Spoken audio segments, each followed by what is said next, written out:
regarding the gap theory, I absolutely do not believe it for 1 second,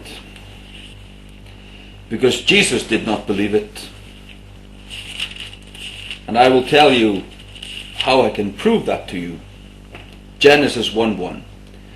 In the beginning God created the heaven and the earth was without form and void, and darkness was upon the face of the deep, and the Spirit of God moved upon the face of the waters. And God said, "Let there be light," and there was light. And God saw the light that it was good, and God divided the light from the darkness. And God called the light day, and the darkness he called night, and the evening and the morning were the first day.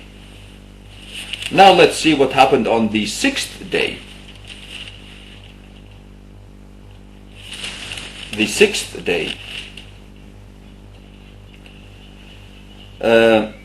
That is from verse 26 of Genesis chapter 1. And God said, "Let us make man in our image, after our likeness, and let them have dominion over the fish of the sea, and over the fowl of the air, and over the cattle, and over all the earth, and over every creeping thing that creepeth upon the earth." So God created man in his own image. In the image of God created he him, male and female created he them. And God blessed them, and God said unto them, Be fruitful and multiply, and replenish the earth, and subdue it, and have dominion over the fish of the sea, and over the fowl of the air, and over every living thing that moveth upon the earth.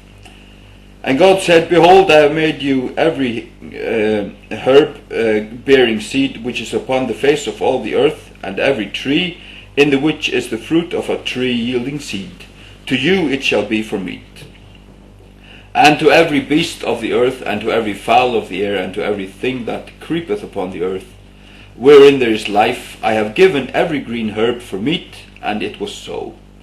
And God saw everything that he had made, and behold, it was very good. And the evening and the morning were the sixth day. So we read from Genesis chapter 1 verse 1 to 5 what happened the first day. And in Genesis chapter 1 verse 26 to 31 we read what happened the sixth day.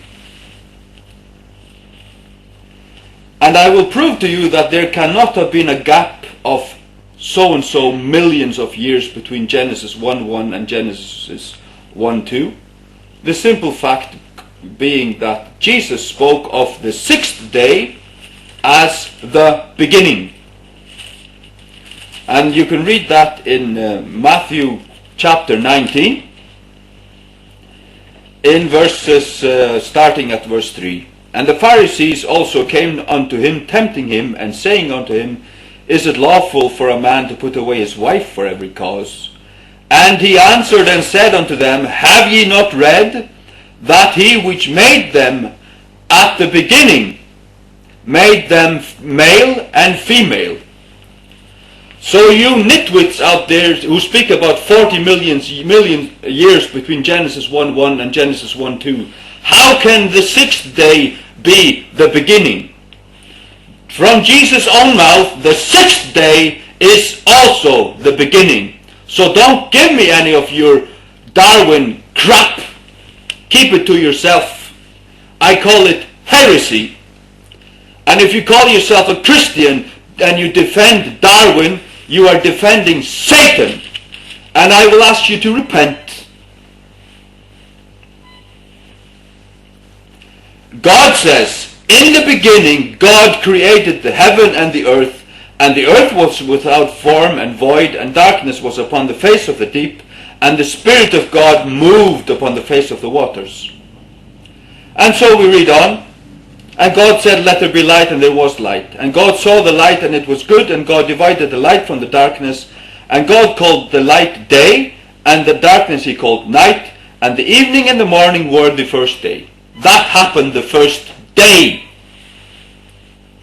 24-hour day. I thank God for Dr. Kent Hovind. If you ask my opinion about it, he is the greatest gift that has been given from God to evangelical Christianity in my lifetime. And Satan has put him in jail. Yes, he is a bright and shining light, a light shining from God about the truth of his word, bearing witness to the validity of every line, every verse, every word in God's Bible, and he defends the King James Bible.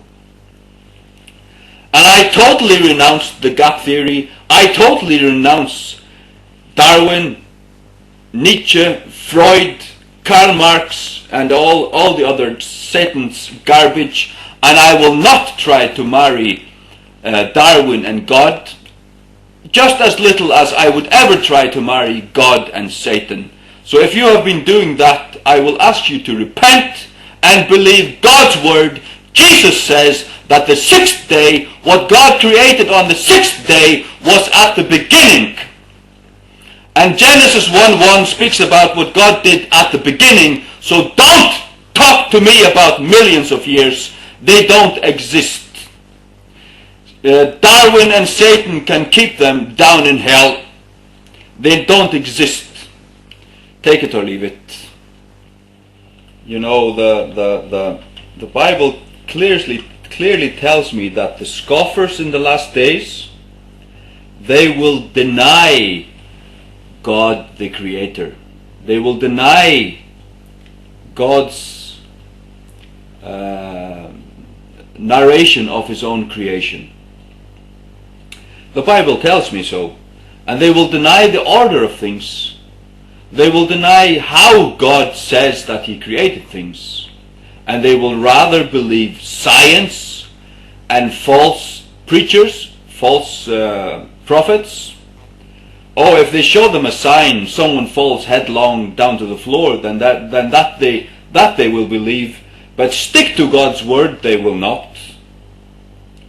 Well, I'm afraid they are going to be.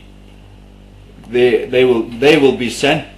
There will be sent unto them a strong delusion, and they will believe a lie in the end. The Bible says in 2 Peter chapter 3, this second epistle, beloved, I now write unto you, in both which I stir up your pure minds by way of remembrance, that ye may be mindful of the words which were spoken before by the holy prophets, and of the commandment of us, the apostles of the Lord and Saviour. Knowing this first, that there shall come in the last days scoffers, walking after their own lusts. And boy, do they do that. They're money-hungry preachers.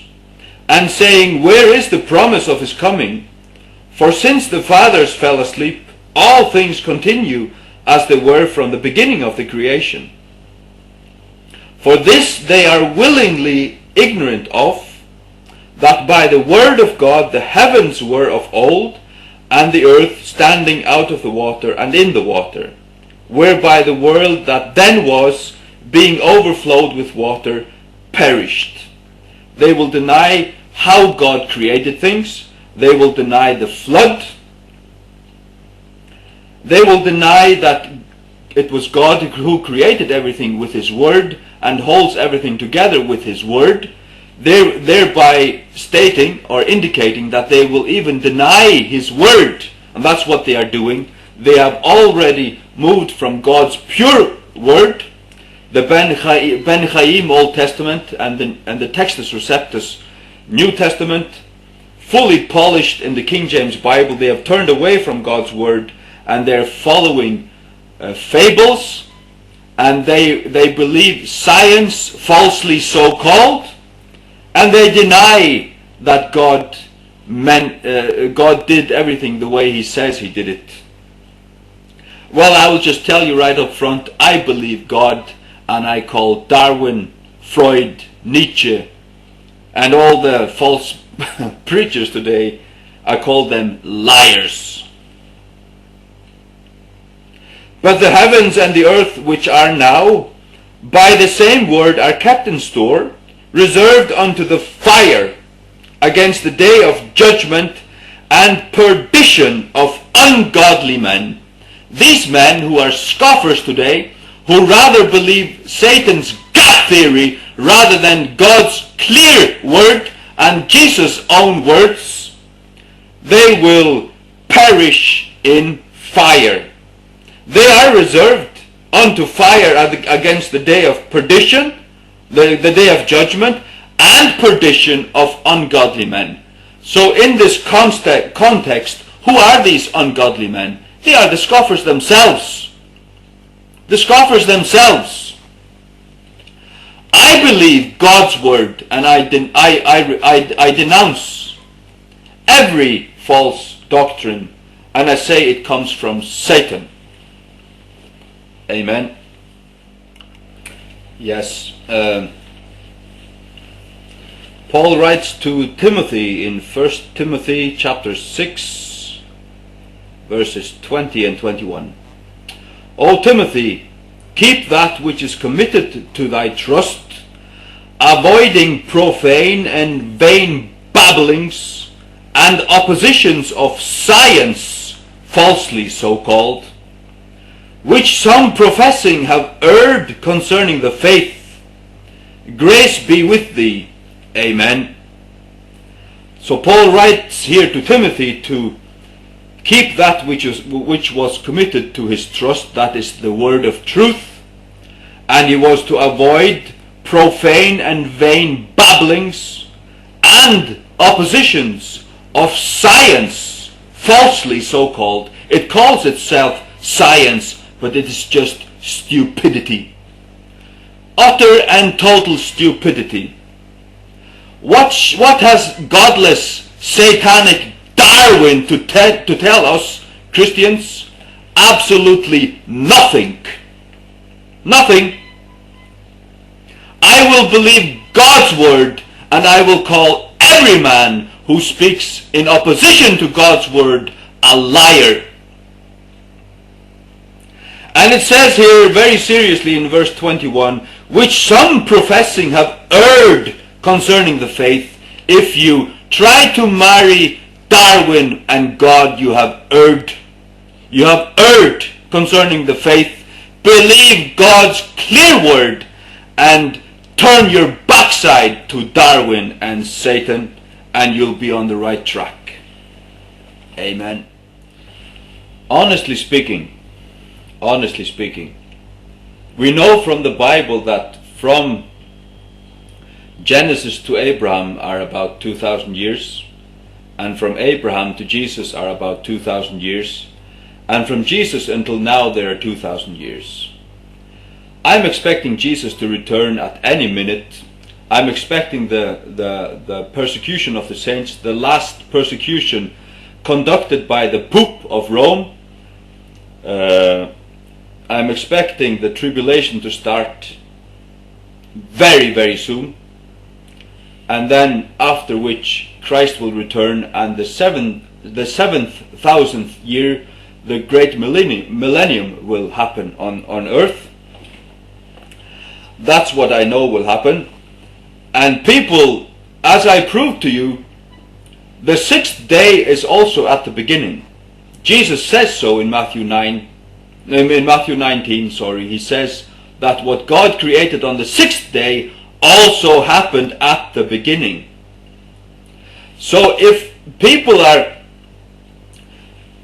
God calls Genesis 1:1 the beginning, and people are putting millions of years between Genesis 1:1 and Genesis 1:2, and Jesus calls the sixth day the beginning.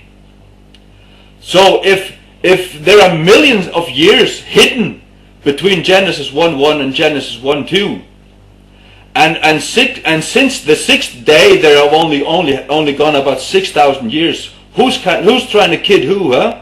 Who's crazy here? Who's trying to kid who? You don't kid me, baby. I'll tell you that. Jesus called the sixth day the beginning. And I'm going to go with Jesus. And I will renounce Darwin. And I will renounce every heretic who speaks about millions of years between Genesis 1:1 and Genesis 1:2. If you ask my opinion about it, I renounce every preacher and I call him a heretic if he mentions, if he denies the gap theory and talks about, no, if he denies the word of God and defends the gap theory, I will renounce him as a heretic. No person shall teach me anything about the Bible if he denies the beginning of the Bible. He has already exposed himself as a heretic. He believes Darwin rather than God. Well, then he can go to hell. I will not listen to him. He can repent or follow Darwin and Westcott and Hort and every other nitwit and heretic down to hell. That's where he will go if he won't repent. That's it. When did the gap theory originate? When did it come? I will tell you when it came. It came after Darwin, Charles Darwin. That man who denied God and looked like a crazy ape after he did. And he just like Romans chapter 1 says, he turned away from God. He did not like to retain God in his knowledge, and he looked away from God, and he worshipped the creature, and then lower than that, the creeping things, and so on. And God has turned away from him. If he didn't solemnly repent before he died, he is surely in hell. And if he did repent, maybe he did, I don't know, hopefully. But if he hasn't, he is still one of the persons who has caused the most people to go to hell that ever was born, is Charles Darwin. Now what shall he teach us about the Word of God? Shall he teach us anything? I trow not. I trow not. That's King James language. It means I believe not. I don't believe Charles Darwin can teach us anything about the Bible. Nothing. God has given us His Word, and God tells me that He created everything in 6 days. Jesus says that what God created on the 6th day, that being man, that was at the beginning. And if there are millions of years between Genesis 1:1 and Genesis 1:2, then the 6th day is surely not at the beginning, but millions of years later, because the first 5 verses tell what God created the first day. Either you believe God or you believe Darwin. And if you believe Darwin and his gap theory, then you're calling God a liar, and you're actually in the part of Satan. And you don't belong in the church, so just get out or repent. People in the church are people who believe the Word of God and have it as their only authority in all matters of life and doctrine and practice and so forth. That's where I stand, and I want to call you to stand at the same place and do it today. Believe God. Believe God. Every word of His is true from the beginning to the end. From the beginning to the end. I will read from you from Psalm 119. In the name of my precious Savior Jesus Christ, I will read for you from Psalm 119. Verse 160, and you better listen. Thy word is true from the beginning, and every one of thy righteous judgments endureth forever. God's word is true from the beginning, from Genesis 1:1 and Genesis 1:2, Genesis 1:3, Genesis 1:4, and every verse, even unto Revelation 22, verse 21. That is God's word. And just keep the Apocrypha out of it. The devil can wipe his ass with the Apocrypha down in hell, together with every Catholic dogma, every Catholic word that the Pope has ever written, the devil can wipe his butt down in hell with it. Yes, you heard me. This is God's word, the Holy Bible, the King James Bible. That's just the truth. And God created everything exactly as He says. Exactly as He says. This is not just an old narration. No, it is not. I'm telling you, the rabbis have seen that even in the books of Moses, the 5 books of Moses, Genesis and Exodus, they have the words Torah going encrypted right the way through. And Leviticus, the 3rd book of Moses, has the word Jehovah encrypted right the way through. And then Numbers and Deuteronomy have again the word Torah encrypted right the way through, but then backwards. Meaning that the first 2 books of Moses, they point forward to the name of Jehovah, God, the Father of our Lord Jesus Christ, and the 4th and the 5th book of Moses, they point backwards, again pointing to the name of God, Jehovah. Every word of God in His Bible is inspired, and if you deny the first 2 verses of Genesis 1:1, you are not a Bible believer. You are a heretic. I don't care how big your ministry is, and how big church you have, and how many people fall headlong under your ministry, how many people get healed, and how many people you claim to get saved. You are a heretic, and you had better repent. You're no brother of mine. Absolutely no brother of mine.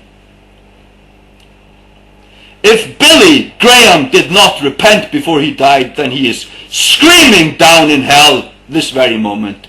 And if you trusted him, then you'd better forget all about it and put all your trust in Jesus Christ and forget all about Billy Heretic Graham. And also that false apostle in the Crystal Cathedral, whatever his name is, and Joel Osteen, forget about it. They are from the devil. They are false apostles. False apostles. Totally. And I will not hear one word from them. I will listen to God, the Holy Bible, only.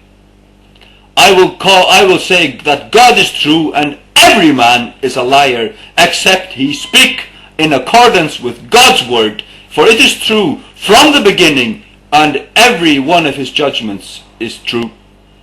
Amen. And you need to meet the real Jesus, not a false Jesus. And you must receive the Holy Ghost, not another spirit. Read 1 Corinthians chapter 11 and Galatians chapter 1 and 2. There are other Jesuses. There are other spirits. The Catholic Jesus is not Jesus Christ. And the spirit that Catholics and Lutherans and Anglicans who are not really born again, not saved, they have another spirit and they are not children of God. They are trusting their sacraments, they are trusting their baby sprinkling, they are trusting in their confirmation, and you ask them, are you saved? And they say they hope so. And they say they try to be good. And they say, oh, but I go to church. I belong to such and such a church. But then you ask, are you saved? And they say, they don't know. They're not saved. No. A saved person knows that he is saved. And the child of God knows that he has eternal life now. I have eternal life right this very moment. Do you? Well, I do. I do. 1 John tells us that these things have I written unto you that believe, that ye may know that ye have eternal life. That's what John says in his first epistle. I can't remember where it is right now. But he has written these things to us that we may know. That we may know that we have eternal life. I have eternal life. I have it now. I am saved. I'm not being saved. I'm not going to be saved. I have received eternal life now. Jesus has saved me. But I'm not a Baptist. I don't believe in eternal security. I believe that Christ will never leave me. But I can deny him. I can denounce him. I can walk away from the faith. It is possible. I have a more of a Lutheran background, and I have also been in Pentecostal circles. I am baptized or filled, or whatever you want to call it, but I have been filled with the power of the Holy Spirit. I speak in tongues, and I get interpretation of tongues in my private prayer life. Take it or leave it. That's just me. You can hate me. You can ridicule all you want. You Baptists out there, I will love you anyway. But I am telling you that I know the fellowship of the Holy Spirit. I talk to him. I don't pray to him, but I talk to him, and he talks to me, and he leads me, and so on and so forth. And I know the gifts of the Holy Spirit. I know healing, the gift of healing, many times, yes. And yes. Well, we are living in the last days, and it is not everything that we shall receive, but we must be very careful and to judge the spirits, because there are many spirits gone out. Many spirits gone out.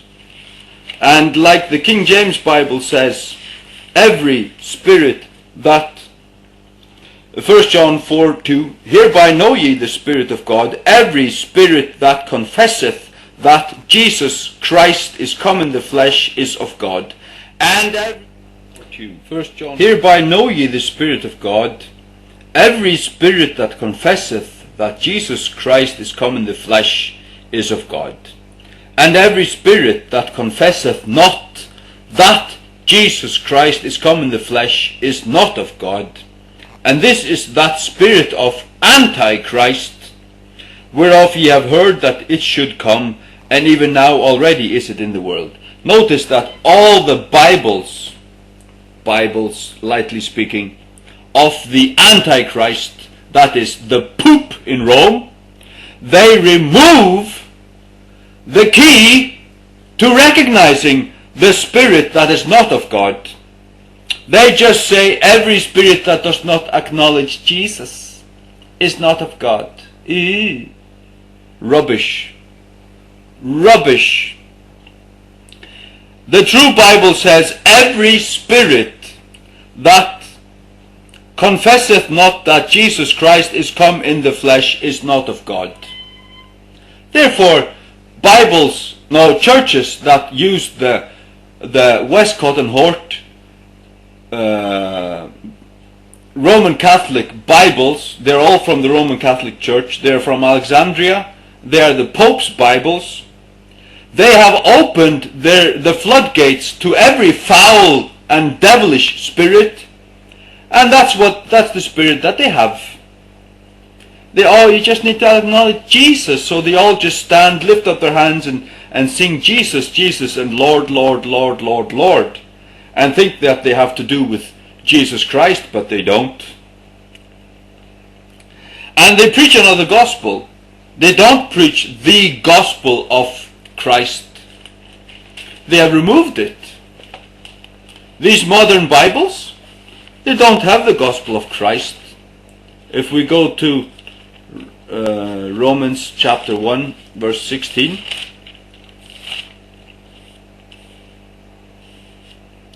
for I am not ashamed of the gospel of Christ. They just say, oh, I'm not ashamed of the gospel. Rubbish, you are. You have even removed of Christ from your Bibles. And you apostate Christians, you don't even care? Shame on you. Tenfold shame on you. You don't even care.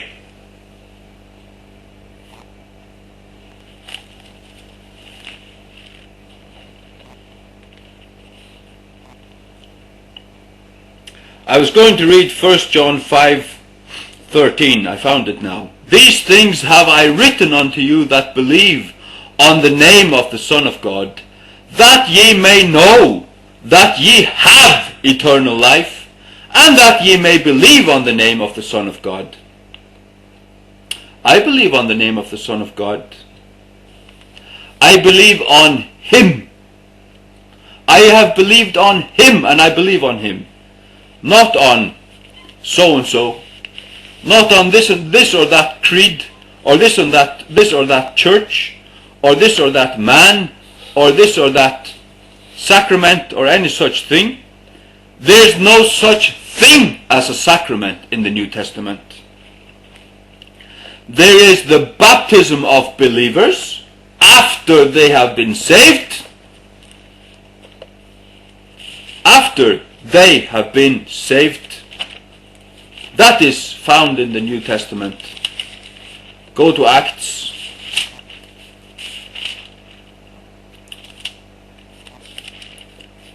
Acts chapter 8.